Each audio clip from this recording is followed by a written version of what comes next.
à tous et bienvenue dans cette nouvelle vidéo. Aujourd'hui, je vais vous parler de mes 3 mois d'expérience avec l'Amazfit Balance 2. Après ces plusieurs semaines, est-ce que je souhaite retourner sur une Apple Watch? On va voir ça ensemble tout de suite. Tout d'abord, pour ceux qui n'auraient pas encore vu la vidéo comparatif entre une Apple Watch et une Amazfit Balance 2, eh bien, je vous mets le lien dans le i de l'information en haut de cette vidéo. Vous retrouverez le lien dans la description. Je rappelle aussi que cette montre ne s'adresse pas forcément à tout le monde. Pourquoi? Eh bien, parce qu'elle est orientée sport et santé. Donc, généralement, on prend une montre effectivement pour la partie santé, mais pour la partie sport, tout le monde n'en fait pas forcément. Amazfit a orienté aussi sur la partie course à pied, mais on va voir ensemble aussi que la partie fitness, musculation est aussi très présente et il y a encore plus de 140 sports qui sont disponibles sur cette montre. Vous en doutez, vous en doutez bien, je n'ai pas pu tester les 140 sports. Pour ma part, ce sont principalement la course à pied et la musculation sont très importantes et je devais avoir une montre fiable sur ces aspects-là. Pour les caractéristiques de la montre, eh bien, je vous renvoie à nouveau sur la première vidéo que j'ai faite. Ce qu'il faut retenir, c'est qu'elle a une résistance avec un verre Saphir 3, qu'elle a un GPS biband qui en fait une précision assez importante. Et on va voir d'ailleurs dans cette vidéo que depuis que je l'ai acheté, eh bien, ça s'est amélioré. Qu'elle permet aussi une reconnaissance des exercices, notamment en musculation. Et les différents capteurs permettent une précision assez importante sur la santé. Chose qu'on ne dit pas assez, eh bien, Amazfit, c'est une marque qui appartient à Xiaomi. Donc elle a changé de nom, mais au départ, l'application notamment qui était disponible était Mi, qui était l'application santé de Xiaomi. Puis ils ont décidé de développer une application spécifique qui s'appelle l'application Zepp que vous allez pouvoir retrouver sur Apple Store, sur Play Store. Je l'ai mis ici. En fait, ce qu'il faut retenir, c'est qu'aussi Amazfit a créé beaucoup de partenariats avec des marques différentes qui sont toujours centrées sur le sport. Ici, ce sont des compteurs de pas que vous pouvez mettre au niveau de vos chaussures. Donc là, encore une fois, hein, c'est vraiment dédié pour les runners et là, je dirais même pour les runners professionnels. Vu le prix, c'est pas fait pour tout le monde. Personnellement, je les ai pas achetés. Ça doit être entre 150 et 200 €. Donc c'est très excessif, c'est plus cher qu'une paire de chaussures. Mais en tout cas, pour ceux qui veulent vraiment compter leurs pas, leur foulure, leur distance de pas, bref, toutes les métriques qui sont liées vraiment à la course, eh bien, ce sont des accessoires qui sont indispensables pour s'améliorer et performer. Bien sûr, comme la plupart des montres, eh bien, vous avez forcément une résistance à l'eau, puisque vous pouvez faire de la plongée jusqu'à 10 mètres à peu près. Vous avez aussi un mode de notification qui sont disponibles sur les montres. Vous avez aussi une surveillance H24 de votre santé. Bref, tout ça, ce sont des capteurs et des usages qui sont classiques et qui représentent l'intégralité des montres. Avant de poursuivre sur mon expérience spécifique sur la montre, on va déjà parler de l'application Zepp qui, elle seule, eh bien, regroupe 3 ou 4 applications différentes. Je m'explique. Vous avez forcément cette application qui est nécessaire pour relier votre téléphone à votre montre. Ça permet de appairer avec le Bluetooth la montre, mais ça va permettre aussi de gérer vos exercices, votre santé, votre sommeil. Et en plus de ça, vous avez à l'intérieur de cette application une gestion alimentaire. Donc vous allez pouvoir rentrer vos aliments directement en les saisissant, c'est-à-dire vous pouvez écrire ce que vous mangez, mais qui est maintenant mis en place sur d'autres applications, eh bien c'est le fait de pouvoir prendre une photo. Donc vous pouvez simplement prendre la photo de votre plat et vous allez voir que dans 95 voire 98% des cas, ce qu'il détecte de la photo eh bien, est correct. Pour ma part, je le fais très régulièrement. Il y a toujours un tout petit écart, mais vraiment très léger. Et généralement, il détecte très bien tous les aliments qui sont présents. Bien sûr, si vous faites un gros mélange de différents aliments, il est possible qu'il le détecte mal. Idem pour des aliments qui sont quasi similaires. Je vais vous donner l'exemple de la patate douce. Moi, il me l'a pris pour des carottes. C'était évident puisque là, il s'appuie sur la couleur et sur la forme. Voilà. Mais mis à part vraiment des cas exceptionnels comme ça qui arrivent très rarement, si vous avez une nourriture assez classique, eh bien, il détectera très facilement les différents aliments. Là où il pêche un tout petit peu, mais c'est vraiment très léger, c'est sur les quantités. Donc pensez, de toute façon, si vous êtes vraiment orienté sport et santé, je vous conseille toujours de peser vos aliments. J'ai fait d'ailleurs des vidéos dédiées sur la santé et sur la nutrition, les 4 facteurs qui vous permettent éventuellement de perdre du poids. J'ai créé une playlist santé sur mon autre chaîne qui est dédiée donc à la partie sport et santé. Avec l'algorithme YouTube, je peux pas avoir une chaîne qui fasse à la fois de la tech et à la fois du sport. Donc voilà, j'ai été obligé de faire 2 chaînes différentes. Vous allez pouvoir gérer donc toute la partie sommeil, la partie exercice qui vont être enregistrés dans cette application, la partie nourriture qui va être aussi enregistrée, forcément toute la partie fréquence cardiaque qui va être aussi enregistrée et vous allez avoir aussi la partie biocharge. La biocharge est spécifique à Amazfit. Beaucoup de montres qui le font maintenant. Ce sont des chiffres, des compteurs qui vous permettent de savoir votre récupération tout au long de la journée. Donc le chiffre va changer tout au long de la journée par rapport à ce que vous effectuez comme effort, comme nourriture et comme repos. Donc, tout ça mélangé, lui en fait il détecte et il vous propose un chiffre qui correspond à votre recharge finalement de performance et de bien-être. Globalement ça marche assez bien. Pour ma part je ne le regarde pas spécifiquement. Je préfère faire confiance plutôt à écouter mon corps par rapport à son taux de fatigue. Mais ça peut être intéressant pour ceux qui n'ont pas cette notion et qui souhaitent avoir une petite aide pour trouver un petit peu ces éléments-là. Sur la partie GPS qui est assez important, notamment pour la course à pied, j'avais fait quelques visuels lors de la première vidéo où je montrais justement qu'il y avait quelques écarts et que ces écarts se retrouvaient à l'identique sur l'Apple Watch. Donc concrètement, les deux GPS pour moi étaient équivalents sur ces éléments-là. Depuis quelques mises à jour, puisque les mises à jour se font assez régulièrement, je pense que je suis déjà à la deuxième ou troisième, donc en 3 mois. Donc je dirais pas une par mois, mais on n'en est pas loin. Eh bien le GPS s'est complètement amélioré, notamment sur une course qui est spécifique pour moi, c'est ma séance fractionnée, où là je cours sur une piste d'athlétisme. Bien sûr, la montre propose en termes de sport, en catégorie de sport, le circuit sur piste athlétique, mais pour ma part, je vous mettrai un petit visuel, en fait vous pouvez créer votre propre entraînement de fractionné avec une période d'échauffement, une période donc là où vous allez définir votre fractionné et une période de récupération, ce qui permet bien de quantifier le nombre de kilomètres que vous faites à l'échauffement et à la récup, et puis bien sûr avoir votre tempo pour la partie fractionnée. Toujours est-il que comme je mixe échauffement et récup où je cours sur la route et la partie fractionnée que je fais exclusivement sur une piste d'athlé, eh bien la précision du GPS, comme vous pouvez le voir, eh bien c'est drastiquement amélioré. Avant on avait quelques écarts, là je trouve qu'on arrive vraiment à de la précision. En règle générale, les GPS de toute façon ont toujours un petit écart de quelques mètres, donc c'est jamais grave en soi. L'important c'est qu'ils fonctionnent et qu'ils vous permettent d'avoir une bonne distance et un bon visuel de votre itinéraire. Mais là je trouve qu'il y a eu vraiment un petit gap qui a été fait sur cette partie-là. Les mises à jour permettent aussi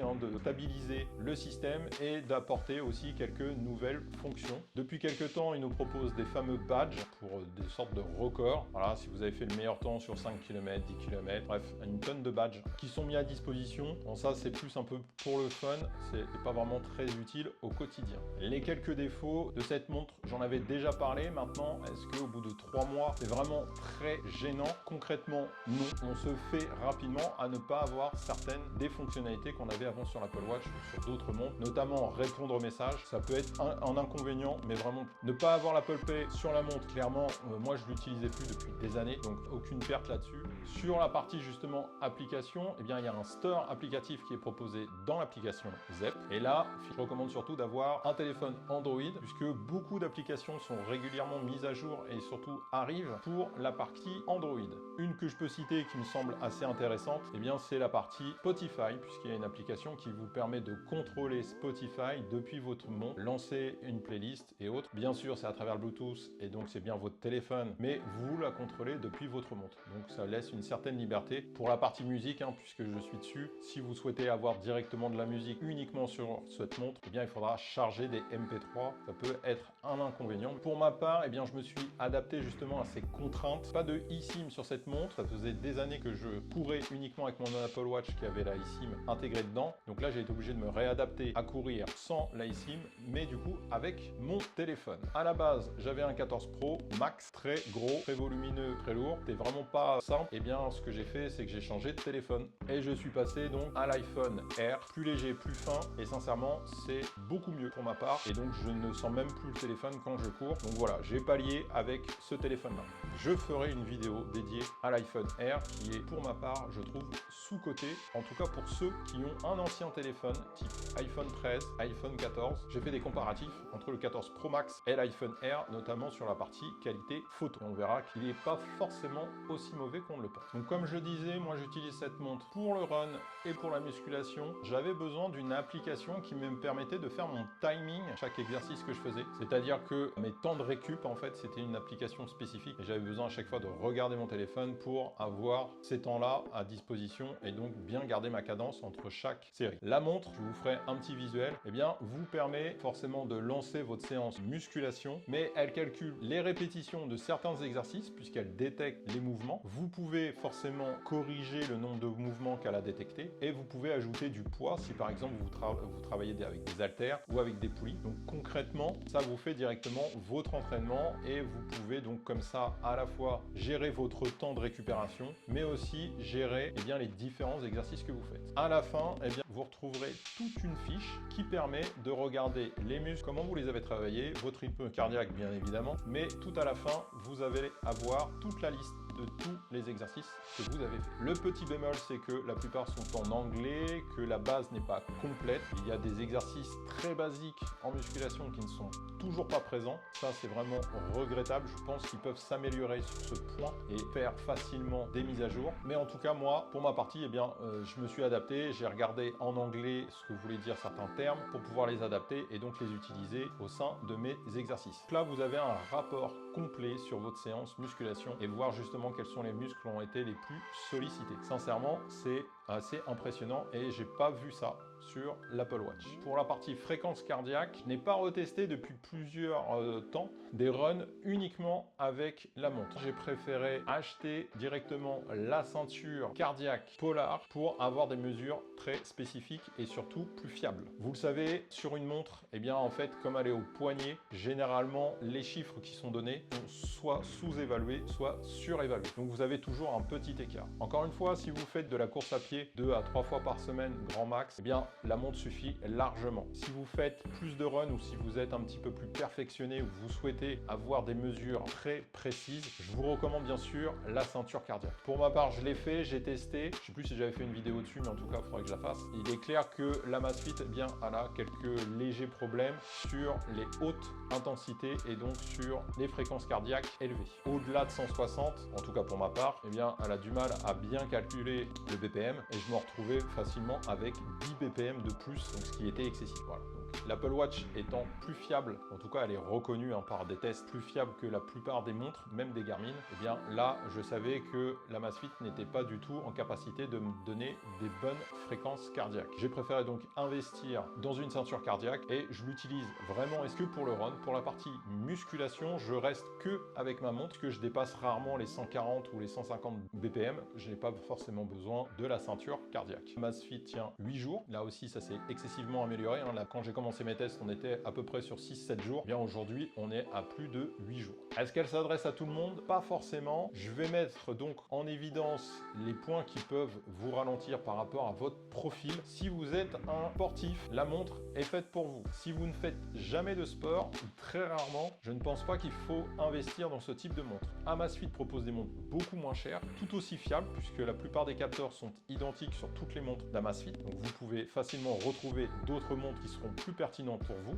Maintenant, si vous faites du sport, essentiellement du running, cette montre est faite pour vous. Ils ont sorti dernièrement la Active Max qui, elle, est bien plus centrée sur la partie run, avec des nouvelles fonctionnalités que la Balance 2 n'a pas encore et d'autres fonctionnalités qu'elle n'aura pas, notamment le stockage des cartes directement sur la Balance 2. Il faudra les télécharger. Donc si vous êtes un runner, vous avez ce type de montre qui vient juste de sortir. La Balance 2 fait très largement le travail là-dessus. Je recommande toutefois soit une ceinture cardiaque si vous voulez vraiment pousser et être sûr de la fréquence cardiaque qui va être remontée par la montre. Sinon, pour tout ce qui est itinéraire, suivi GPS, la Balance 2 fait très bien le travail. Pour ceux qui souhaitent avoir des données de santé fiables et qui souhaitent aussi compter leur nourriture, voir la consommation de nourriture, vous avez tout ça dans l'application Zepp. Donc pas besoin d'avoir 3 ou 4 tonnes d'applications différentes. Chose que j'ai pas dite non plus, c'est qu'il y a la possibilité de voir le poids que vous faites. Donc si vous avez une balance connectée, la synchronisation peut se faire. Pour ma part, j'ai une balance connectée Withings et dans l'application Zepp, je peux voir mon poids à chaque fois. Donc on peut récupérer toutes les données depuis l'application Zepp et donc on gagne un temps énorme à avoir qu'une seule application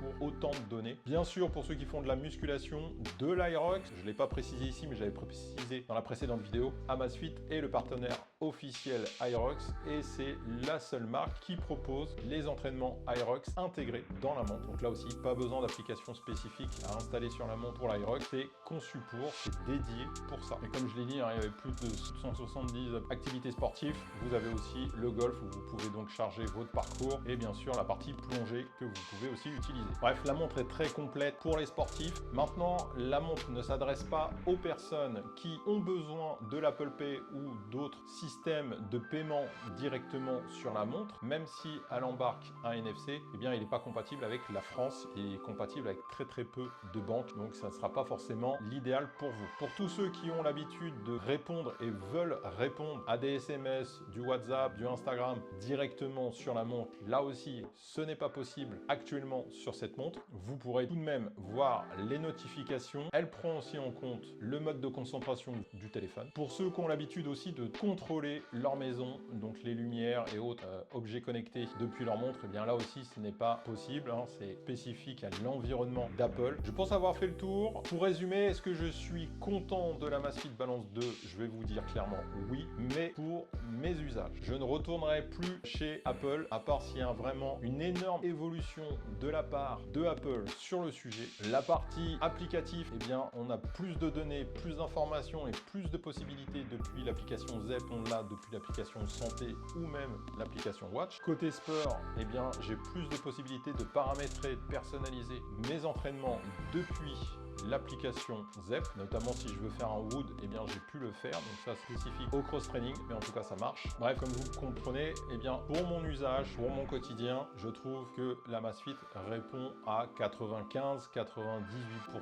de mes besoins au quotidien et ça me suffit largement pour ça. J'espère que cette vidéo vous a plu, j'espère que j'ai été assez précis et que je vous ai donné assez d'éléments pour faire votre choix et peut-être faire un test sur l'Amazfit Balance 2. Petit tips, si vous voulez le faire, commandez sur Amazon, testez-la. Pour ma part, moi je l'ai acheté en seconde main sur Amazon et elle avait 0 défaut. C'est tout pour moi. Merci d'avoir suivi cette vidéo jusqu'au bout. N'hésitez pas à liker, partager et à vous abonner à cette chaîne si vous voulez d'autres contenus. Et si vous avez des idées de tests, eh bien n'hésitez pas à m'en faire la demande depuis l'espace commentaire. À bientôt et bonne journée ou bonne semaine à vous.